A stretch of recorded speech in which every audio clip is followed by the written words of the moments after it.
This Family Life News podcast is made possible by the support of listeners like you. Next on the 5 o'clock report. Israel must finish the job. Roughly 1 in 10 women who receive mifepristone have a serious complication. I'm innocent, so let's have a trial. An indictment is not a conviction. We have our marching orders, and we are just remaining humble and grateful to God, and we're remaining stewards to what God has blessed us with. Now, let's go to the newsroom. Good afternoon and welcome to the broadcast. I'm Family Life News anchor Sarah Harnish. It has been a rough day for Israeli Prime Minister Benjamin Netanyahu, speaking before the United Nations General Assembly in New York City. Please, order in hall. CBS's Linda Kenyon.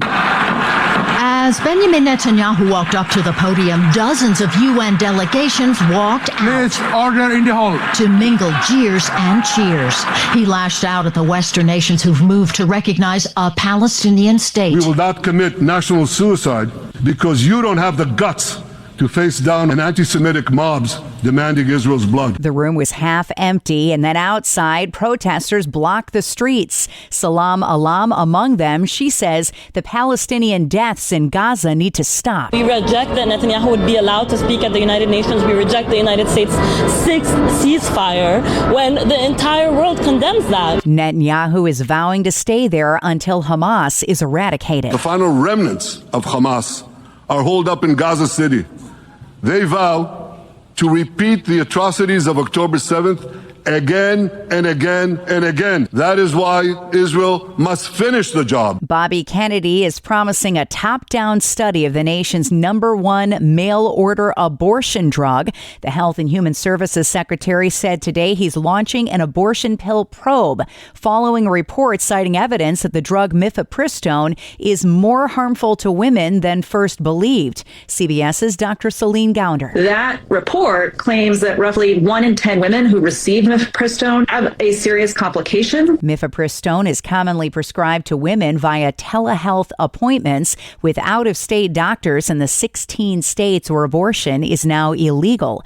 Memphis, Tennessee is next on the list for a Donald Trump crime crackdown. I care deeply about the people of Memphis and the city of Memphis. The governor there, Bill Lee, excited about unarmed National Guard troops coming to town next week. We have a generational opportunity to make this city a safe city once again. Former FBI Director James Comey says he's innocent after he was indicted for making a false statement to Congress. I have great confidence in the federal judicial system. I'm innocent, so let's have a trial and keep the faith. CBS reporter Margaret Brennan. An indictment is not a conviction, and he seems to be very confident that that won't happen. President Trump said today there will be more indictments of corrupt people that used to work for the U.S. government.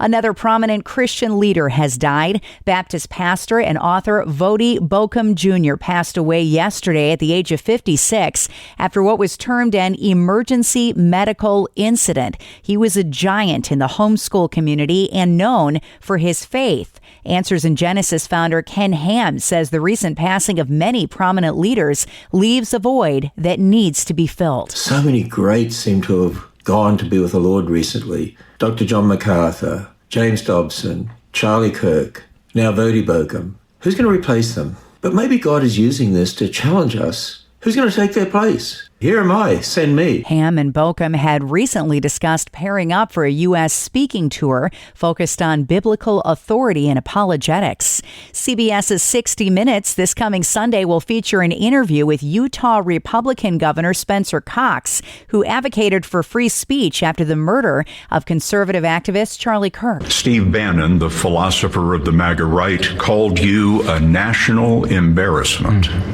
Yeah. I love free speech.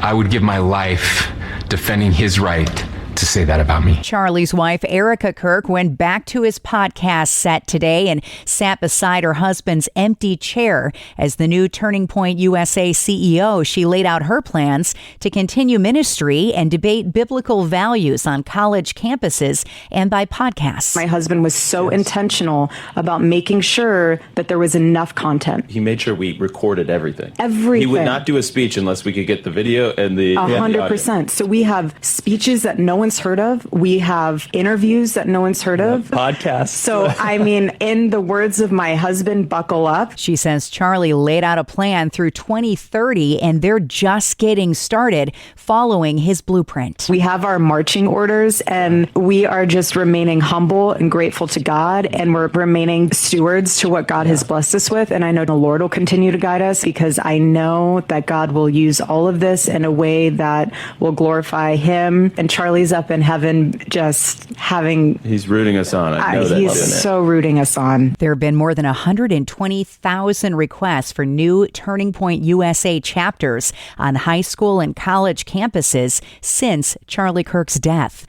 Still to come on the 5 o'clock report, gun control bills in Pennsylvania. Kathy Hochul takes it on the chin for bail reform and the Charlie Kirk effect in New York and Pennsylvania churches. The pews are packed. Those stories after weather. I'm Kevin Williams, and here is your Family Life regional weather forecast. It'll turn out partly cloudy tonight, cooler than recent nights. Low temperatures, upper 40s and 50s, patchy Valley Park late. For tomorrow, a blend of clouds and sunshine, the high in the 70s. Nothing but sunshine Sunday with high temperatures in the 70s to near 80. Sounds absolutely perfect. Thank you, Kevin. Checking in next with the Capital Connection crew, Michael Gear with PA Family and Jason McGuire with New York Families. We start with gun control legislation in Harrisburg, Pennsylvania. Let's listen in. There were 4 bills that came up for committee vote on Monday.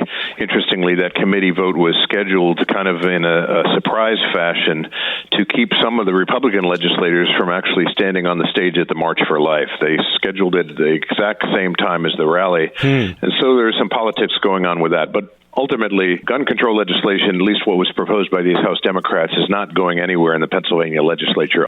There's opposition in the Senate. There's still opposition in the House, and many of them are not really popular. So I think it's being done more to make a political statement for the supporters of the progressive Democrats in the House. Yeah. Pressure is mounting on Governor Hochul in New York, Jason, to do more to stamp out crime. She got peppered with questions at the Tonawanda Police Department this week on bail reform. I know she's promised to reform the reforms, but she seems to be taking a wait-and-see approach here. Why is that? Well, I think she's weighing the political calculus. The electorate is concerned about crime in New York, and that is going to be a major campaign issue in 2026 when the governor is up for re-election. In fact, it was damaging to her in her last election, and it's still dogging her. However, she is facing a legislature who is reticent to make any changes to the bail reform laws, and so it is putting the governor in a difficult position that she cannot overpromise what she cannot move through the legislature. Michael, you mentioned the March for Life back on Monday. What a crowd. I was able to go online and see some of the pictures, and it was just amazing to see how many people. You had mentioned that this is not just the largest rally in Harrisburg, it's the largest state-led pro-life march in the country. How is the pro-life message making inroads across the Commonwealth and across the country? It was really an exciting crowd. We had over 75 buses come from all over the Commonwealth, including many listeners who listen to this broadcast, and it was great to have all of them join us there. The pro-life message is really resonating in Pennsylvania in so many ways, but we have obstacles to overcome, not the least of which is a very pro-abortion governor in Josh Shapiro. But the message that came forth from the audience, the message that came forth from the stage and of the marchers is that life is precious and that every human life should be protected from conception till natural death. We're going to continue to fight for that. It has been a long battle and will continue to be. Jason, I know you shared your vision before about how your dream is to see New York become a pro-life state. You said that for a long time. New York, a pro-life state, many would say that's an oxymoron. Certainly won't happen unless there's a fundamental power shift in Albany. If you look at the voter enrollment advantages that the Democrats have in New York, there are many more Democrats than Republicans and independents, and there are more independents registered than Republicans. And so it is challenging to have a strong two-party system at the state level when the Republicans are vastly outnumbered in that voter enrollment. But ultimately, the problem with where we are as a pro-life state, or if we're not a pro-life state, is a matter of a spiritual problem, not a political one. And so when the church begins to really return to their first love in Jesus Christ and recognizes the importance of pro-life values. When that spreads through the culture, we'll see that reflected in this politics as well. Along those lines, I want to talk about the Charlie Kirk effect on the church. His funeral back on Sunday in Arizona, just amazing. 5.5-hour revival service. I know there was politics in there as well, but for the most part, it was all about Jesus. Michael, I wonder, is this just a flash in the pan, or do you see something real here? And how does the church in Pennsylvania need to get ready for this if it is something real? I think it is real. I've noticed it in my own church the last 2 Sundays, much more crowded. But also a famous writer, well-known writer in Western Pennsylvania, Selena Zito, wrote about churches that were packed to the gills there in the Pittsburgh area. And we're seeing it all over the Commonwealth. And I don't think it's just going to be a flash in the pan. But churches do need to recognize that the benefit of having these pews filled is to start speaking about the truth, as Jason just talked about. I loved what Frank Turek said at the memorial service, Jason, that Charlie Kirk is not in heaven because of what he did for Jesus. It's what Jesus did for him on the cross. And there were so many professions of faith just in that service. How does New York need to get ready, and the churches across New York need to get ready for this revival that seems to be happening? And I've seen it too in the church I attend. It was standing room only the past 2 Sundays. We often say courage begets courage, and I think what happened is people saw the courage of Charlie Kirk, and they are being challenged to do more themselves. And I think there's a lesson for the church there in that Charlie Kirk spoke very boldly for those basic biblical issues of the day. We think about life and human sexuality and all of the issues that maybe we're a little reticent to press into with gender identity and so many other things. But Charlie spoke very clearly to those things. And so the argument that you cannot speak clearly to the cultural and social issues of the day and still preach the gospel was kind of, just debunked through Charlie Kirk, because he really brought those two things together, and that kind of courage is what is drawing a younger generation towards his message. I'll also just quickly say that in 1956, there was a missionary. In fact, there were 5 missionaries that were killed in Ecuador. They were there to minister to the Auca Indians there, and as a result of that, there was a missionary surge that occurred following that. Many are aware of Elizabeth Elliot. Well, her husband was killed as one of those missionaries there. My wife turned to me during the services for Charlie Kirk and said, I wonder if there will be an effect in this generation like there was when Steve Saint and others were killed there. And I think we'll see that. Maybe there will be some social, cultural, political missionaries that will go out with the gospel of Jesus Christ into the public marketplace of ideas because of what is experienced. You can subscribe, listen to, and share Capital Connection and all of Family Life's original podcasts at Apple Podcasts, Spotify, YouTube, or at familylife.org. What sets the best investors apart from the rest? Hi, I'm Rob West with today's Faith and Finance Minute. Investment manager Gary Mashuris answered that question in a recent Substack post. First, top investors don't let emotions drive their decisions. When markets swing wildly, they stay calm and steady. Second, they know when to act and when to wait. In fact, they spend most of their time doing nothing, patiently allowing their investments to grow. Third, they focus on process over outcome. You can't control results, but you can control your strategy. That means having a sound, disciplined approach to buying and selling. Proverbs 19:2 says, enthusiasm without knowledge is no good. Haste makes mistakes. It's not about timing the market, but trusting the process. Manage your finances wisely with the easy-to-use FaithFi app. Download FaithFi, Faith and Finance from your app store, or learn more at faithfi.com. Coming up on the 5 o'clock report, it has been 1 year since Hurricane Helene ravaged the South. We'll tell you how they're doing after one last peek at weather.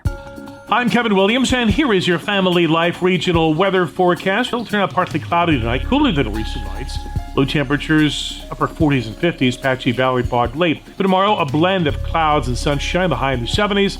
Nothing but sunshine Sunday with high temperatures in the 70s to near 80. Thank you, Kevin. Finally, at 5, today marks 1 year since Hurricane Helene made landfall as a Category 4 storm, barreling through half a dozen states from Florida to Virginia, causing $78 billion in damage, 227 fatalities. Some roads are rebuilt, some homes gutted and repaired, but many are still in ruins. These are things you can't get back. There's no amount of FEMA that will put these pictures back in the frame. We've made a great start. start to this recovery, but we just have years to go. I feel like I'm kind of in this limbo spot right now. Did you think that you'd be here this far out? No, I guess I thought that we would start rebuilding within a month or so. Dozens of towns in South Carolina lost 3/4 of their cell phone power and internet grid. They say a hurricane hitting them would be like a Category 4 storm hitting New York City and then taking out the power grid in Ohio, 7 hours inland. Honestly, up until last week, we finally officially got temporary power put on our property. But a year out, there's also still so much hope.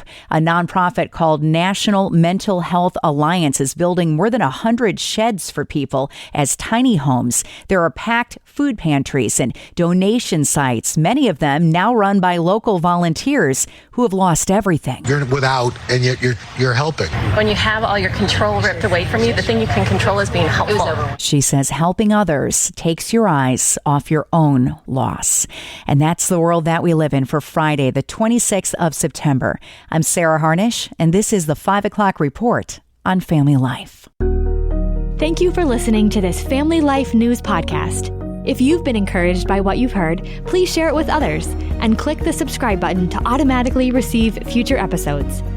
Family Life is a listener-supported ministry. Podcasts like this are made possible by your financial partnership. Find out more at familylife.org.